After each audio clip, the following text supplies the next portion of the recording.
പാലക്കാട് ചെർപ്പുളശ്ശേരിയിൽ ആത്മഹത്യ ചെയ്ത CIയുടെ ആത്മഹത്യാക്കുറിപ്പിൽ പേര് പരാമർശിച്ച ഡിവൈഎസ്പി A ഉമേഷ് അവധിയിൽ.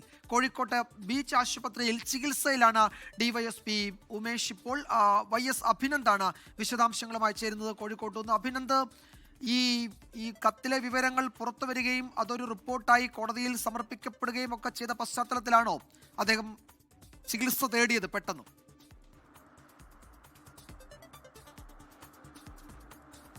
വിജയകുമാർ, ചെർപ്പളശ്ശേരി CIയുടെ ആത്മഹത്യയ്ക്ക് പിന്നാലെ പുറത്തു വന്ന കുറിപ്പിനകത്ത് കുറേയധികം ആരോപണങ്ങൾ ഡിവൈഎസ്പി ഉമേഷ് നേരെ ഉണ്ടായിരുന്നു. പിന്നാലെ വടകര ഡിവൈഎസ്പിയോട് ഇക്കാര്യത്തെ കുറിച്ച് അന്വേഷിച്ചപ്പോൾ യാതൊന്നും ഇവരുമായിട്ട് ബന്ധപ്പെട്ട് അറിഞ്ഞിരുന്നില്ല എന്നതായിരുന്നു. മാധ്യമങ്ങളിലൂടെയാണ് ഇക്കാര്യം അറിയിച്ചത് എന്നൊക്കെയായിരുന്നു ഉമേഷിന്റെ പ്രതികരണം. പിന്നാലെയാണ് ഇന്നലെ വൈകിട്ടോടുകൂടി ദേഹാസ്വസ്ഥ്യം അനുഭവപ്പെടുകയും കോഴിക്കോട് ബീച്ച് ആശുപത്രിയിൽ പ്രവേശിപ്പിക്കുകയും ചെയ്ത ECGയിലുണ്ടായ വ്യതിയാനത്തെ തുടർന്നാണ് കുറച്ച് ദിവസം ഇപ്പോൾ ഡ്യൂട്ടിയിൽ നിന്ന് മാറി നിൽക്കുന്നതാണ് ഔദ്യോഗിക വിശദീകരണം. എന്തായാലും അവധിയിൽ പ്രവേശിപ്പിച്ചിരിക്കുകയാണ്.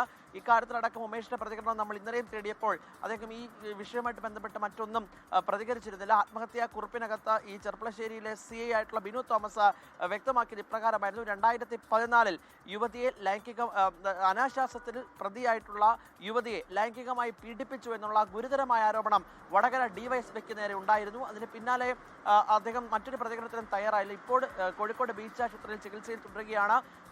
ECGയിലുണ്ടായ വ്യതിയാനമെന്നാണ് ഔദ്യോഗിക വൃത്തങ്ങൾ നൽകുന്ന വിശദീകരണം. ഇപ്പം വടകര ഡിവൈഎസ്പിയുടെ പകരം ചുമതല ഇപ്പോൾ നിലവിൽ നാദാപുരം കൺട്രോൾ റൂം ഡിവൈഎസ്പിക്ക് കൈമാറിയിട്ടുണ്ട്. എന്തായാലും വിശദമായിട്ടുള്ള ഈ യുവതിയുടെ മൊഴി അടക്കം കേന്ദ്രീകരിച്ച ഒരു സമഗ്രമായ അന്വേഷണത്തിലേക്കാണ് പോലീസ് കടന്നിട്ടുള്ളത്. എന്തായാലും പോലീസ് ഹെഡ്ക്വാർട്ടേഴ്സ് അടക്കം ഈ ആത്മഹത്യാക്കുറിപ്പ്, യുവതിയുടെ മൊഴിയുടെ വിശദാംശങ്ങളടക്കം പോലീസ് കൈമാറിയിട്ടുമുണ്ട്. ക്രൈംബ്രാഞ്ചാണ് നിലവിൽ ഈ കേസ് അന്വേഷിക്കുന്നത്.